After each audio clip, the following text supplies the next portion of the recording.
How much of this do you think it's coronavirus and whatever's going on with U.S. and China? How much of this do you think is China saying, you know what, screw you, U.S. You're playing this hardball with me. I'm going to come and bully you in a whole different way that you won't even pay attention to it. How much credibility do you give to that? 5%? 1%?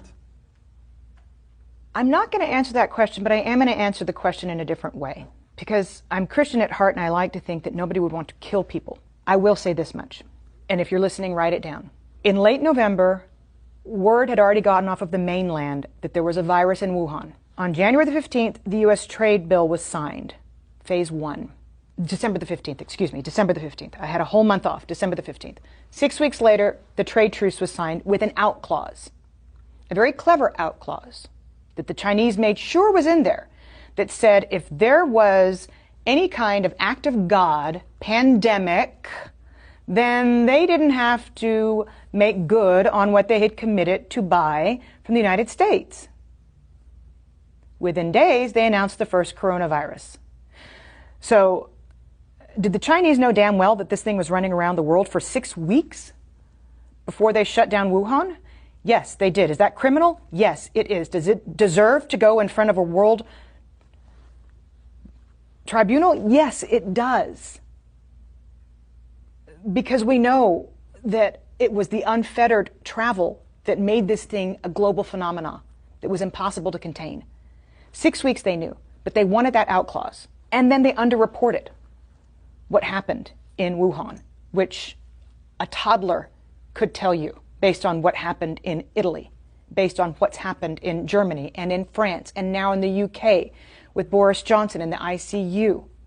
There's no way in a city the size of New York, 11 million people, that there were so few cases. It's impossible with similar density to New York.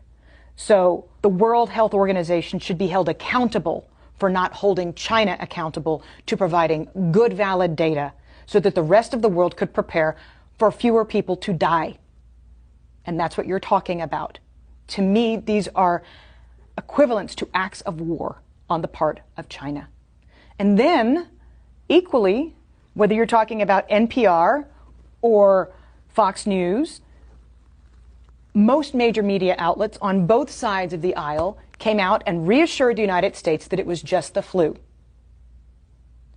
Within 24 hours of South Korea's first case being reported, the United States' first case was reported. And what we did was dither. We sat on it for 6 weeks and tried to reassure the public that nothing was happening. Somebody should be held accountable for that, because somebody in the United States intelligence community has to have known what was truly going on in Wuhan. We don't have a CIA for nothing. And yet we told Americans for 6 weeks, while South Korea was testing everybody and shutting the country down, that it was just going to be the flu. So there are a lot of responsible bodies right now that have taken us to the point where we're at, inside the country and in China. And they need to be held accountable.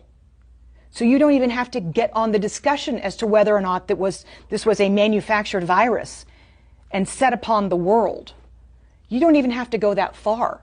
If we find that in future investigations, then that needs to be prosecuted.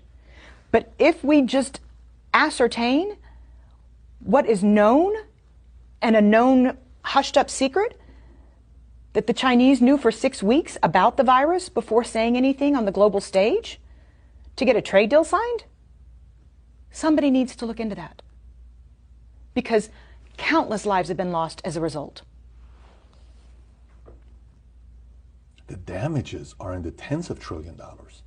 We're not talking about small here if that's the case. No, we're not.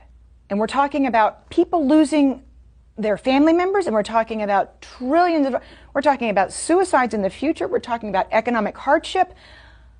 All of this could have been mitigated had China been honest and had the World Health Organization made China accountable.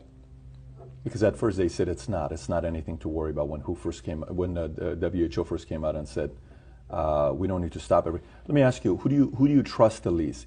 Iran, Russia, or China? China. China's got more economic power.